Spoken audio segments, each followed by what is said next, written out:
Flash Actu Ukraine. 3 points essentiels à retenir pour la journée du 17 mars 2023. Côté combat. À Barmout, les forces armées ukrainiennes ont pris des défenses défensives avantageuses au nord et continuent de résister à l'assaut des troupes russes et du groupe Wagner qui essayent depuis des mois de prendre le contrôle de la ville. Pour le colonel du service de sécurité d'Ukraine, le SBU, Roman Kostenko, interviewé par TSN. C'est le signe qu'il fallait bien se tenir à Barmout. Mais désormais, a-t-il ajouté, pour conserver Barmout, il va falloir lancer une opération offensive ailleurs pour que l'ennemi soit contraint de manœuvrer, de retirer ses troupes et que nous puissions fermer la brèche. Dès que l'on sera prêt, il faudra mettre ce plan en action, c'est ce qui sauvera Barmout et beaucoup d'autres points du front. Côté soutien militaire.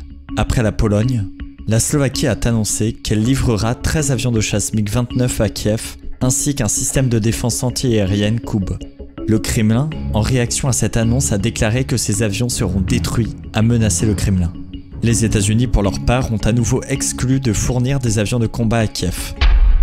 Côté géopolitique, le président de la Fédération de Russie, Vladimir Poutine, recevra le président Xi Jinping en Russie du 20 au 22 mars. Le Kremlin a précisé qu'ils discuteront de l'approfondissement du partenariat exhaustif et de la coopération stratégique entre la Russie et la Chine, notamment sur la scène internationale, ajoutant que des documents bilatéraux importants seraient signés.